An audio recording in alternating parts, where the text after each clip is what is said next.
During the Jazz Age of 1920, the entertainment industry blossomed, including the film industry, which expanded upon the foundations of the film from earlier years.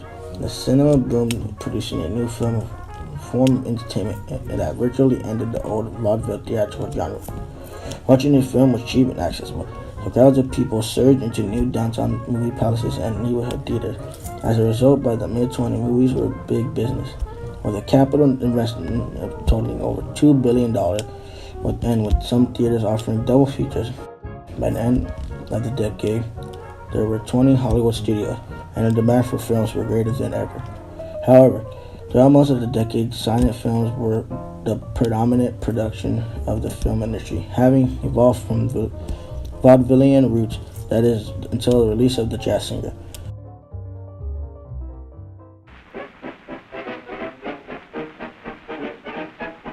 Released on October 6, 1927, the distribution by the Warner Brothers Pictures, The Jazz Singer is the first feature-length talkie as a movie with soundtrack. As a distinct from the silent film, not only did the musical have synchronized recording music score, but it also had lip-synchronous singing and the speech several isolated sequences. Wonderful pals are always hard to find. The release of the movie heralded the commercial ascendant of talkies and declined the silent film era. And I was alone for years, but fate was kind. And in the end,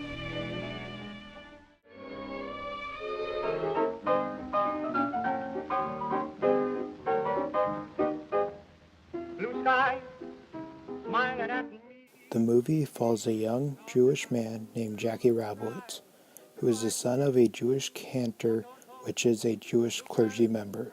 Jackie comes from a very devoted Jewish family, and his father, the cantor, wishes for Jackie to succeed him at the synagogue.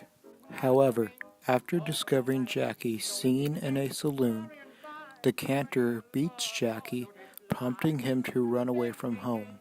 You like that slap business? Never saw the sun shining so bright. Never saw things going so right. Noticing the days hurrying by. When you're in love, oh, don't they fly? Blue days, all of them gone. Nothing but. After running away, Jackie pursues his dream in becoming a jazz singer.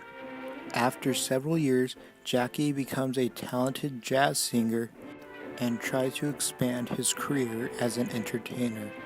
Soon, however, Jackie's ambitions ultimately come in conflict with his family's needs and traditions.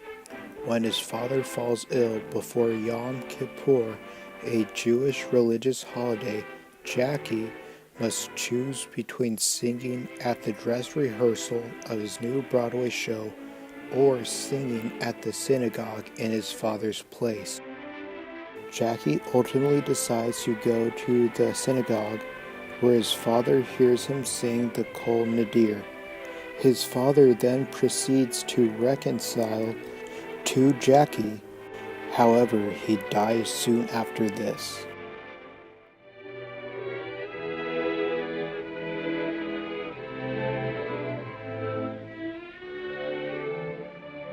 With the unprecedented use of a Vitaphone sound on disc system in a feature-length film, The Jazz Singer was selected for preservation in the National Film Registry of culturally, historically, or aesthetically significant motion pictures. Although widely credited with being the first talkie, it has to be mentioned that the accolade is somewhat misleading. The film was not the first sound film, nor the first talkie film, or the first movie musical. It is, however, the first feature-length film to have a soundtrack that includes dialogue and is thus, to this day, still considered to be a historic milestone film and cinematic landmark. I made you wait. I'm coming. I hope and trust I'm not late. Mammy, Mammy.